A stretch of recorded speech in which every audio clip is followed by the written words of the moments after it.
All right. Prof, there's something that has also come up. It's security for the female candidates in the counties. After having identified 20 counties as hotspots, and the government itself has admitted, are we doing enough to ensure that nothing goes south during this election?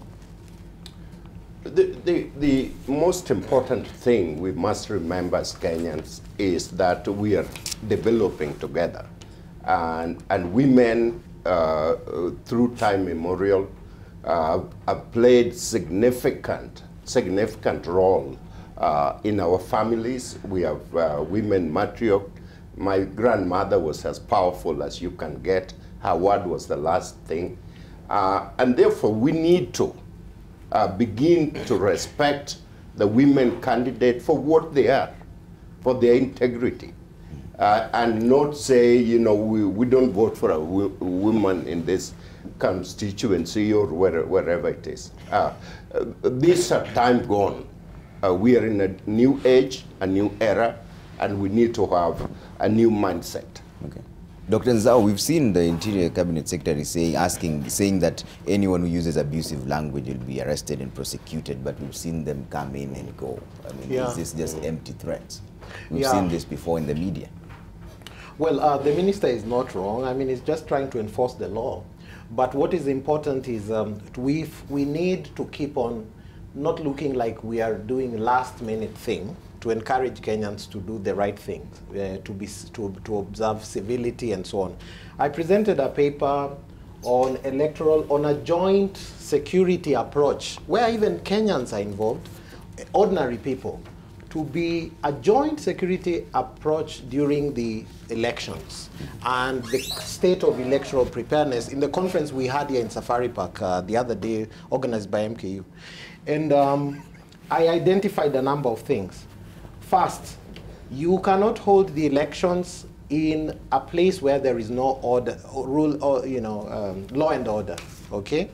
And in fact, it is as old as one Aristotle who said, if you cannot live inside the organized and regulated society, you must be a beast or a god, he said it. You can't live outside order.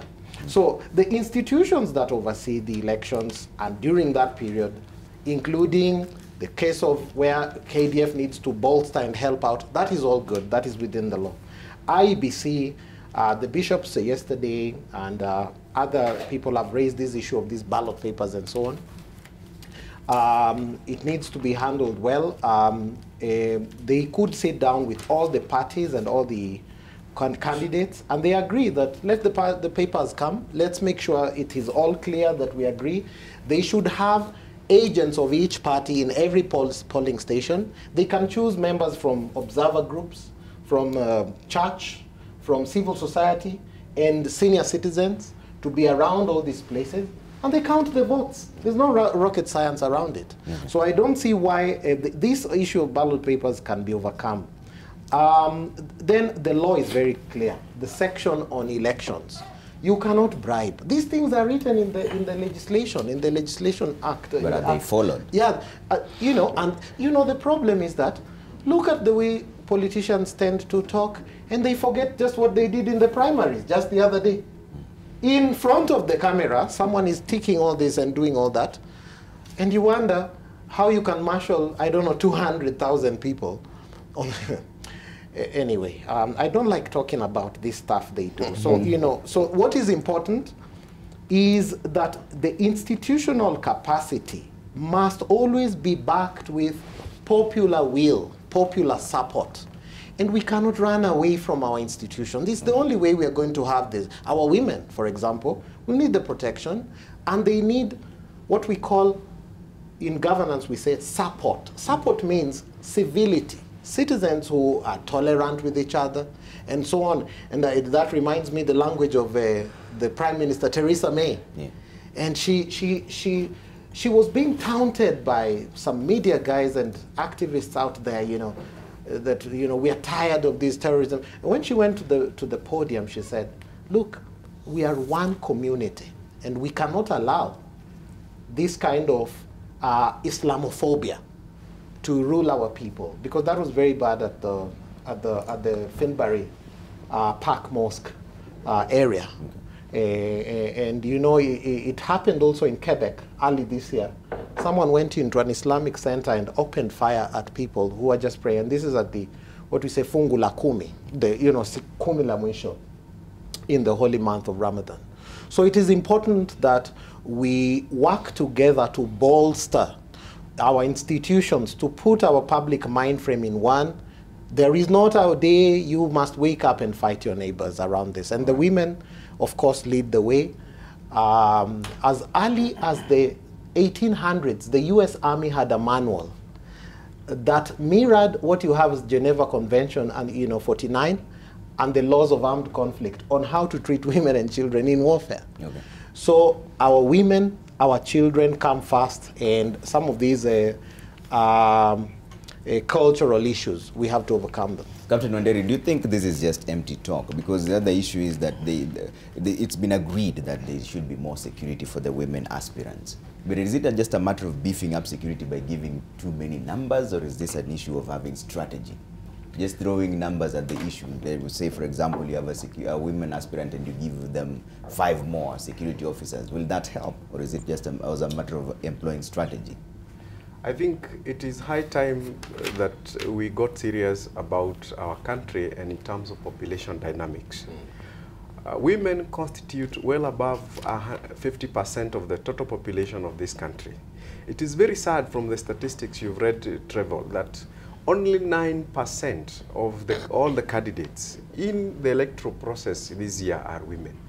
Yet, Article 27 of the Constitution requires that you protect everybody irrespective of their gender, and you do not have one gender holding more than 2/3. Therefore, we require, even if today we were to have fair, credible elections and all the women who have competing were elected, we would only have 9%. Therefore, we would be 21% short of the number of women that we need for constitutional compliance. However, there is an important question you've asked. Should we beef up security for women candidates? And the answer for me is yes. In fact, we should give all women candidates, irrespective of the position they are competing for, from MCA, member of the National Assembly, women representative in the counties, governor, senator. We should give every woman candidate adequate security, because our constitution requires that the state should take steps to ensure the realization of gender equality and having at least 1/3 of the people elected into office being of either gender. And it is high time that General Kaiseri and the Inspector General of Police, Joseph Boynet, deployed adequate resources, because it requires the government to take such steps, adequate resources to protect women candidates. And it is very sad. It is very important for people to appreciate this.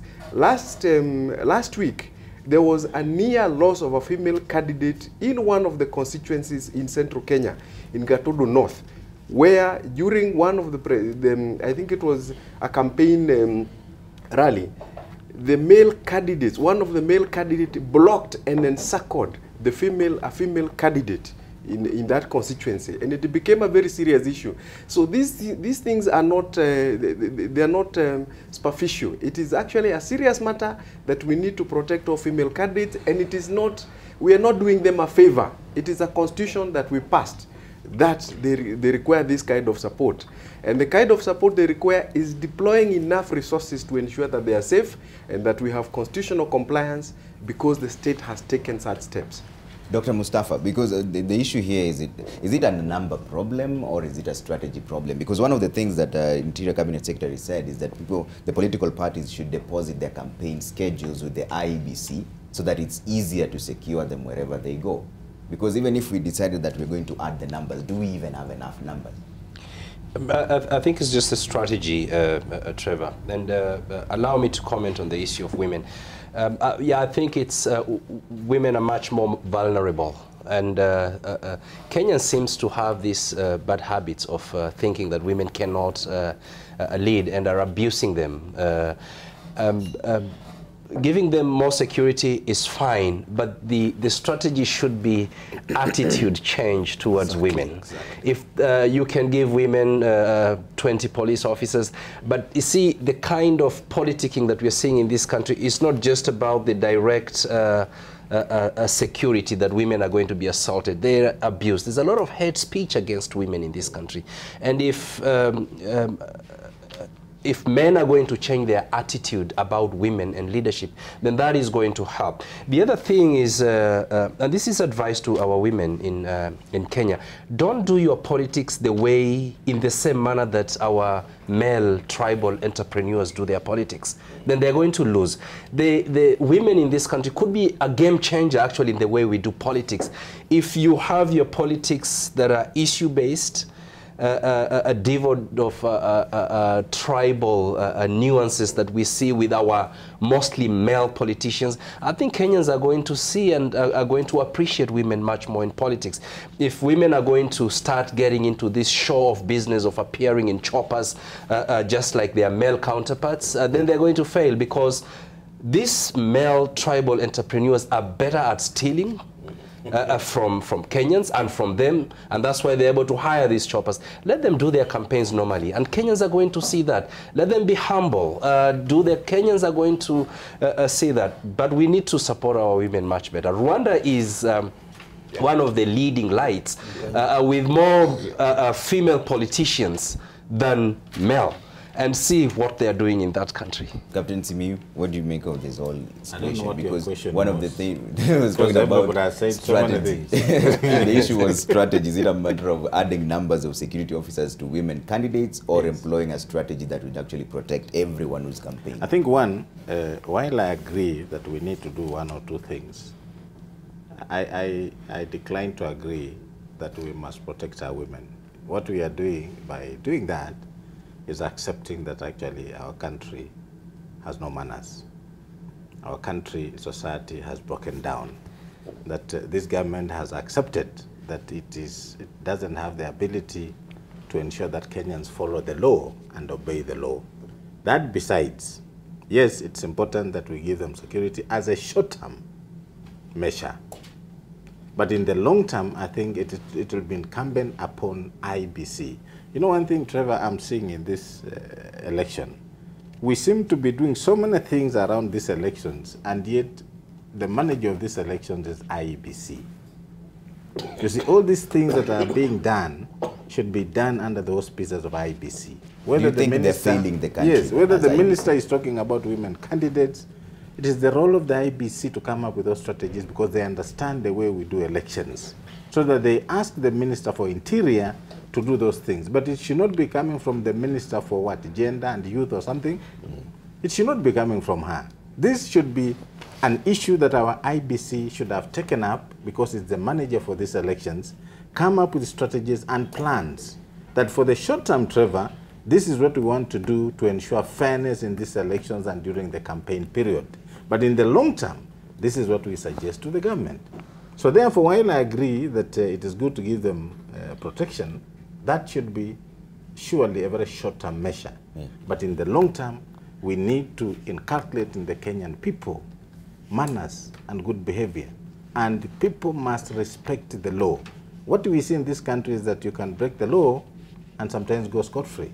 But if our security organs, the police need to be given everything they want to do their work, then we should make it impossible for a Kenyan to break the law and go scot-free. Right. Once we have those measures in place, then this issue of violence during elections or an electioneering period, I think will be a thing of the past. Yes, short term, let them be given. But long term, we need to look at how we need to run our campaigns and elections in this country. Right. And Prof, Captain Simiyu is bringing a very interesting perspective, breaking the law and getting away with it scot-free. The Interior Cabinet Secretary said, urged the women candidates who he was meeting yesterday to ensure that in their rallies they have people recording, so that in the event people hurl insults or there's any violence, it can be used as evidence. But we've seen that being thrown away all the time. When you adduce video clips in court, it is said that they want the person who recorded that video. This video has been edited. So is this just an escapist way, or is it really a viable solution? Well, Captain Werunga is right in so many ways. One of the most unfortunate developments in this country is that our morality is decaying instead of enhancing our development. The language we're using against each other, young people have no longer respect to older people. All these combined together, you know, the young people could not stand in front of an older person and spread out insult the way it is happening now. And now we're talking about what sort of development are we talking about? Are we following other countries in the West, or where are we going? I was very happy to watch my relative Phoebe sit there among women. And young women need to listen to women like that. They have not taken an easy road. They have fought their ways to reach the status that we have. Liberia had the first woman president in Africa. I want to see more women president, including here in Kenya. Yeah. And they need to be treated like people, like anybody else. I'm one of those people who oppose to this idea about women representative, because that's what we put on our constitution. But women representative deny these people the fact that whatever they have, they earn it. And that's what people, Kenyan people, of every walk of life need to respect. Women, whether they require more protection or what have you, we need to respect them. They are our mothers, they are our grandmothers. They serve a very important role in this society, period. Okay. Dr. Nzau, where's the missing link on this one? No, indeed, it's important that the input of everyone in the context of gender parity and equity be always respected. In fact, the other day, one of my aunts, my older aunt, summoned me to town. And she was just from the rural areas. And you know, there's a lot of fresh air there. And she told me, your city is smelling something. I don't know what it is. And she used the word kidhoi. You know, kidhoi is like, you see, when you boil beans, the soup that comes there, and then it stays 2 days, it smells. She said, this city is smelling kidhoi. And I realized it's the drainage. We have to improve the drainage and the planning. But she was very easy to tell me, this place is just stinking. And she told me, I can't wait to get out. She went back home to tether her, you know, her animals and all this.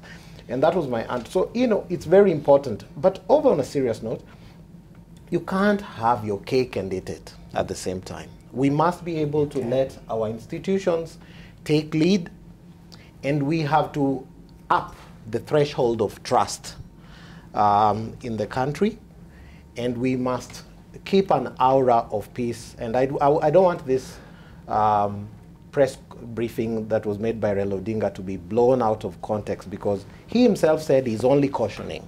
So I don't want it to be a whole contest and all these things about, you know, someone said in Kajiado this and that. Let's get over and above that and move on as a country. Our people are busy out there. They woke up to go to their businesses, and the person who sells you your newspaper, you don't ask their tribe. The shop you go to, you don't ask them where they come from.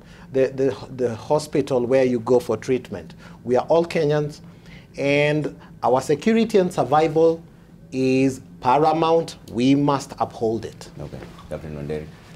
Yeah, Trevor, I think affirmative action. You know, Professor Midamba does not agree with the concept of the woman representative seat, but I want to disagree with him. I think we have a largely male-dominated society, and you've heard one of the female candidates say that she was told that they don't elect women in Kakamega. That is unfortunate.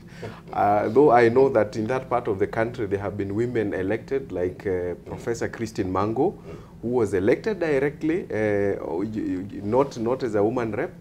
And I know many other parts of the country women have been elected. But let us dissect this. Historically and traditionally, women have been denied of resources. And Dr. Mustafa calls the male-dominated society, he now doesn't call them male politicians. He's using the term male political tribal entrepreneurs. I think it is incumbent upon our society not just to to have attitudinal change, but also to have the will and the spirit to vote for women. And I want to get and use the same example he has used, the example of Rwanda. If you go to Rwanda today, you go to Kigali city, it is very green and clean. And one of the things you see is this very good respect of citizens even within the city. And I noticed that in that country, one of the worst things you can do as a man is insult the modesty of a woman. But that is consistently what we do in this country. And as much as Trevor, you say that evidence of video recording has not been accepted in court, it will be with time. Because we can use that kind of evidence where male candidates and hired goons insult the modesty of women and attack women candidates, as you can use it as the basis for enforcing a moral code. Because you can see Kenyans are very active on social media. Kenyans, once they decide you have done something wrong, they will be on you. And we've been known to be, although we have been called bullies because of some other things we've done on social media, I would want to encourage, yes, female candidates to ensure that they record those happenings. The reason why they have not been accepted in court is usually the person who obtains the evidence does not get the gadget that recorded. But if you have your own people recording, people you have put as part of your campaign, then we can be used. But most importantly, what I have said is that we need to have an attitudinal change. We need to have a spirit where we respect our women, we respect our girls, and at the same time accord them space.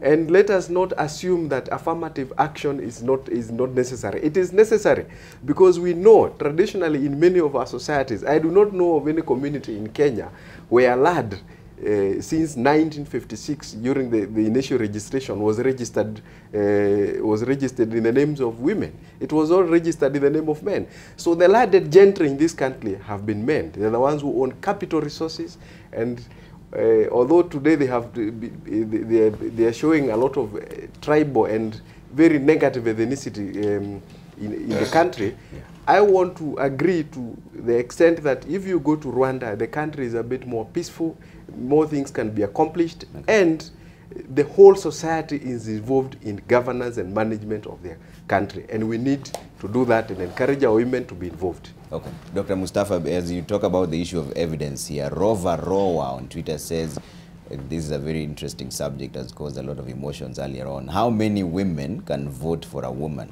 Most of them don't. If all women were to vote for a woman, then we would have a female president.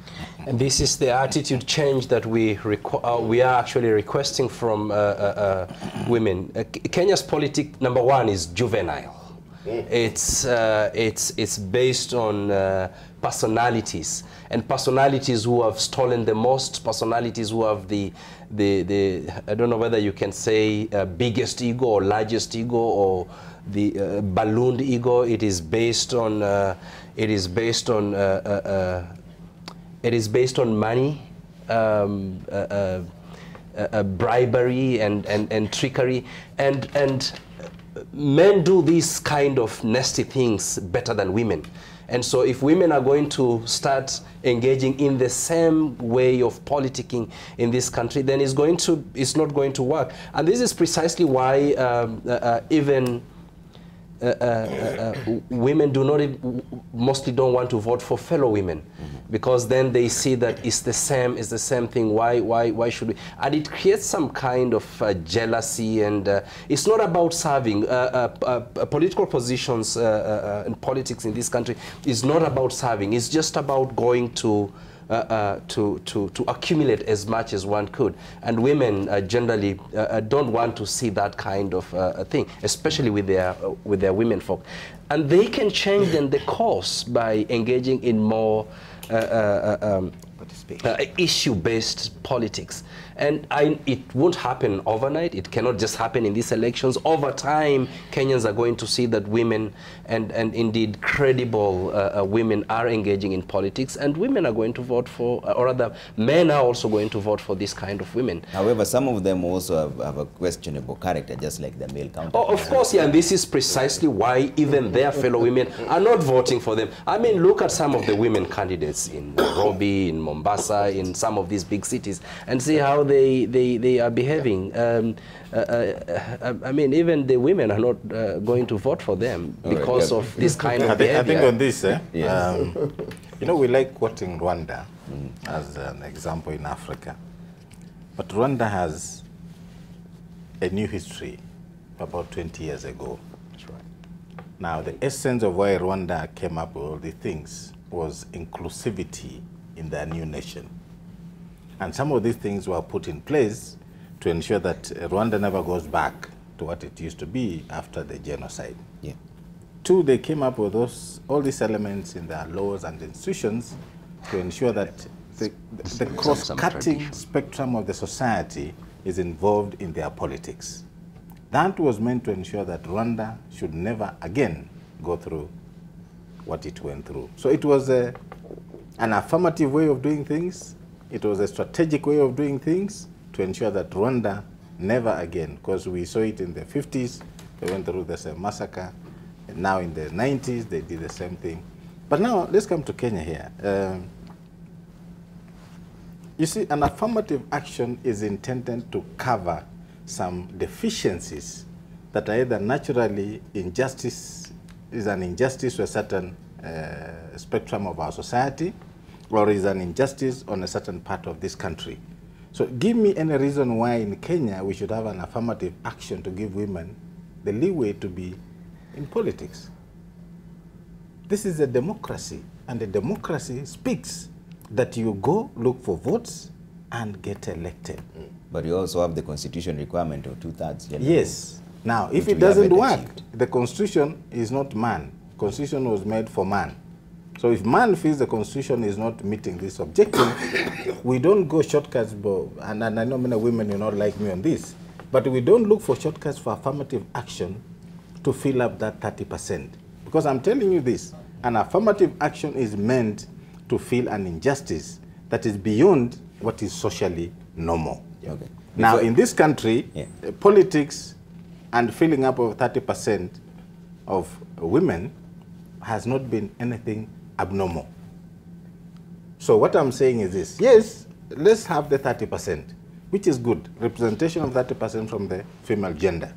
But again, I don't think it is up to us as a nation to go all this hog to ensure that we get the 30%, and yet our democracy is universal suffrage. Universal suffrage is representative. And I'll answer him whether he agrees with me or not. Universal suffrage means you go to the elections, you get voted. Okay. Now, what is abnormal about our politics? Nothing. So there's nothing like affirmative action. Go to the ballot, get voted, and then let's meet in parliament. Captain Wanderi, then Prof. I think I particularly don't agree with Captain Simiyu here on this matter because perhaps maybe I have a special affinity towards women, and I don't say I'm not. But one of the things that we must agree as a society is that we have failed our women as a country, and not only Kenya. Let us talk about the cultures in Eastern Africa. Okay, Rwanda and Burundi are more towards Central Africa, and they have had their histories. But in Kenya, Uganda, and Tanzania, consistently we have seen a situation where politics, apart from being focusing on issues, is tribal and then based on resource possession and mobilization.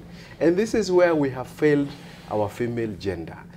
In the sense that since the Native Lands Registration Ordinance of 1956, as much as Captain Simiyu Werunga would not want to admit this, it is a fact that in this country, the Torrens Land Registration System ensured that, and we can all agree here, the men who are here, that the land registration was done in the name of men. And there, until recently, married women could not travel out of Kenya or even get a passport without the concurrence of their husband or father. Up to now, I think. I mean, these are the things we have really failed our women.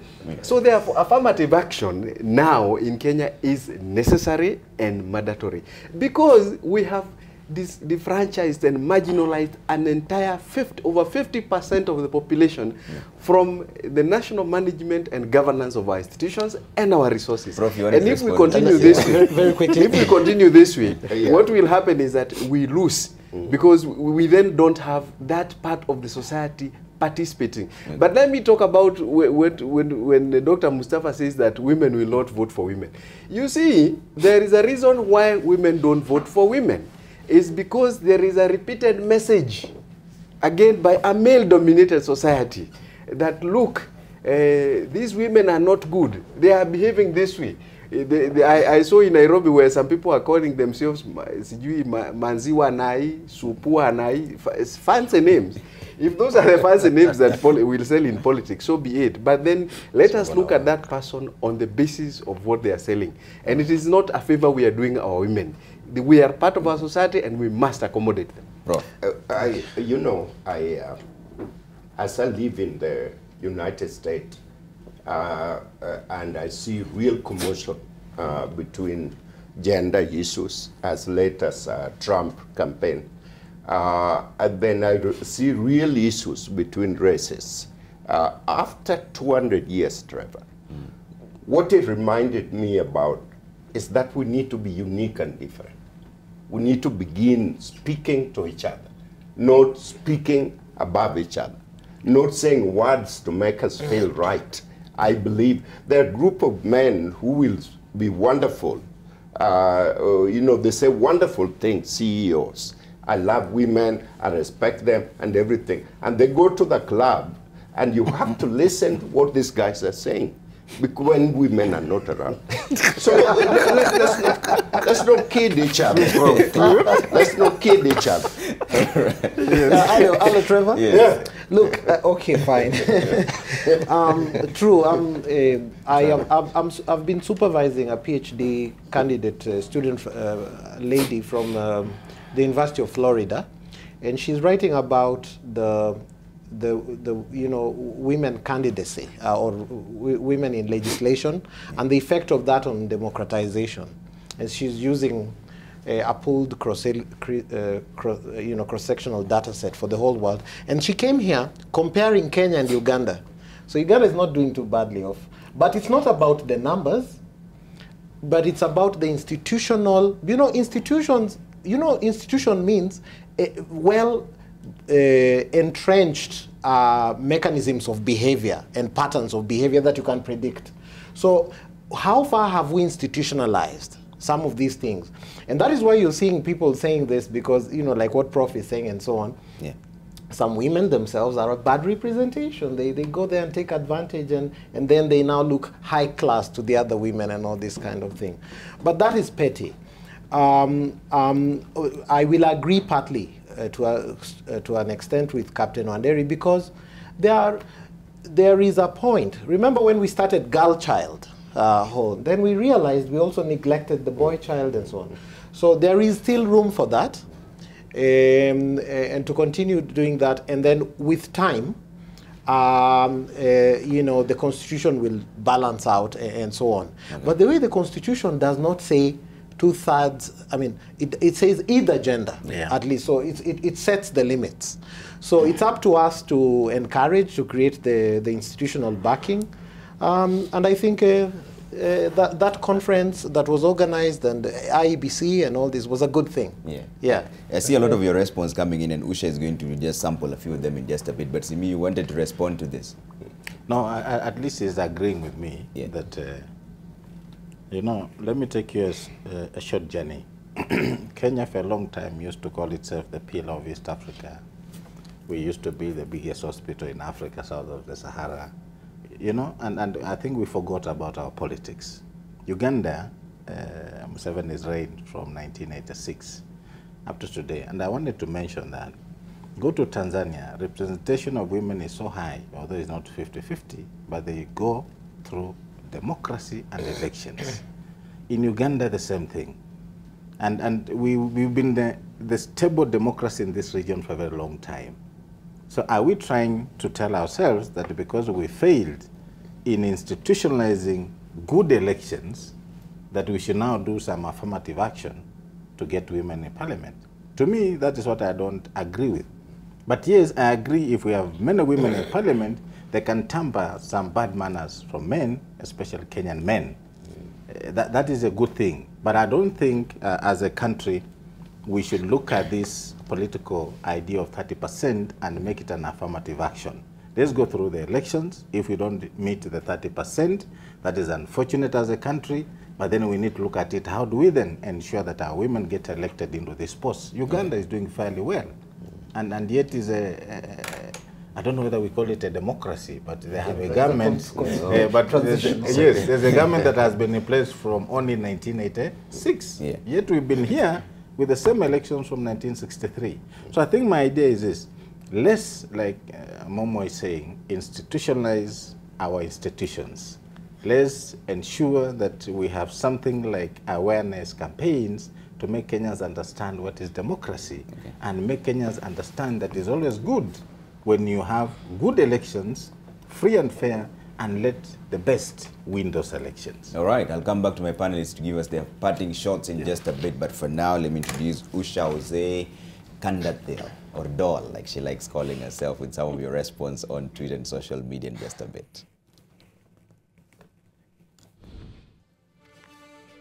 Right, so been sampling a lot of your feedback. Of course, we have been discussing a raft of issues ranging from the security for women in politics as well as the 20 hotspot counties. But most of the conversation seems to be leaning towards the allegations made by Raila about the KDF and the government. So getting straight to it, we have Ali, who says, great show, watching live from Ghana. Remember, I did tell you that we are streaming live, so head on down to our Facebook page, that is AIM Live NTV, and you can be able to watch the show. And he says, your panelists are very deep, great analysis. It appears the same problem persists in all African countries. Our attitude to women is too bad that we must change and encourage them to take up leadership positions. Moving on to Twitter, we have Nyaga, who says, by the end of the day, Raila Odinga will call the press and accuse the teachers, doctors, cows, climate, all for cheap publicity. We also have Francis, who says, Simiyu, I thought you were once a soldier. You ought to have been on their defense and let politicians do their gymnastics. Be positive. I don't know, Simiyu, would you like the right of reply on that? He didn't get him right. I said we have the most professional military in this country, and I said I don't think they can be part of this. So you should have listened better. And those are my words. Right. But I said, whatever Honorable Raila said, yes, he could substantiate to the nation. But I repeat, and I know it's captured. I was a soldier for close to 20 years, and I know we have one of the most professional military in this region. I know they cannot be part of that. And if these allegations are there, then whoever said them, I said, should substantiate so that the country can understand where this story is coming from. Right. I hope I've answered him very well. Yes. I suppose you have. We also have Peter, who says, why is NASA so scared of KDF if they know they are not fishy? They know what they are up to. If you want to know what's true. We also have Amakanji, who says, why is the government spending more on peace building instead of credible polls, which will automatically bring peace? Kamash also says, Raila must ensure he hits the headline daily. We have Levis, who says, KDF is always loyal to their corrupt leaders. Wine Kaiseri is ever warning Raila while avoiding Jubilee incitements. We also have Abdullahi, who says, how did the government come up with the 21 hotspot counties prone to violence? We have Chimba, who says, this the only most articulate, sober, balanced, and professional panel, but followers are the same, and they will see from tribal and political affiliations. We have Ejina, who says, I ask KDF to borrow a leaf of advice from Gambian situation and tell off the government. We also have Cool, who says, why do the government go offensive and counter accusation rather than explaining allegations? And finally, we have Victor, who says, sure, we cannot adore women as our mothers, cherish them as our wives, love them as our daughters, and then despise them as leaders. No, indeed, a very true sentiment right there. So that seems to be basically what where the debate mostly was on. Remember, you can still keep the conversation going. AIM Live and TV is how you can get us. That is on Facebook, on Twitter, and on Instagram. Back to you, Trevor. Thanks, Usha, and there's still a lot more coming through. We're trying to read some of them, and I'll give my panelists their final parting shots in just a bit. But Wairimu Gaido says, let the Kenyan women go to the ballot and demonstrate to the whole world that they have faith in women leadership. And also Kennedy Atea says, history crafted by focused leadership, that kind of leadership is lacking in Kenya. That's a reason to stop recycling. And you also have Le Petit Mutua says, aspiring women leaders, especially in Nairobi, sell cheap sexist terms like Be and Manzi Wanai instead of policies. And of course, Wairimu Gaido again here says that the majority of Kenyan women should be voting for themselves. That's what she says. Prof, your final parting shots in just a minute. Fellow citizen, this is a deciding moment for us. The future of this country is right on your hand. You have the most powerful tool, which is your vote. You need to be aware of what's going on. You need to actively participate, and you need to take ownership, which is being accountable and being counted on. Dr. Nzau. Thank you, Trevor. I would love to ask our people that to know and to be responsible, should not allow any politician to ask you to go and attack another Kenyan or to raise any kind of tension. Let all this talk tone down. Rights come with responsibilities. Our constitution has given us the leeway, the latitude to do it. We should not abuse it. And the law was never at any one day on holiday. Let us make sure that we safeguard our security and survival as a people. Elections will come and go. Our leaders have promised whoever wins will take over, whoever loses will accept and hand over, and vice versa. And that should be our guiding star as a Kenyan people. All right, Captain Wanderi. Yeah, what I would want to say is that it takes a long time to build a good institution and to build a honorable institution with integrity. Particularly, I want to address the issue of our Kenya Defense Forces. Kenya has been spared the agony of what many African states have gone through: coups, counter-coups, and state-sponsored violence by state actors like police forces and the armed and defense forces. Our armed forces have a reputation. They have built that reputation over a very long time, except for the mishaps we had in 1971 and 1982. I want to request the Kenyan people to continue to respect these institutions, not to disparage them because a politician has said something that is not substantiated. And also Kenyans to demand accountability from politicians who attack and disparage such institutions. We do not have another country. We cannot create another defense force within 2 years.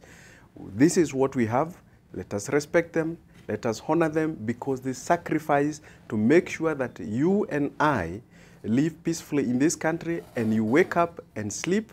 You sleep and wake up peacefully and go on with your duties. Okay. Dr. Mustafa.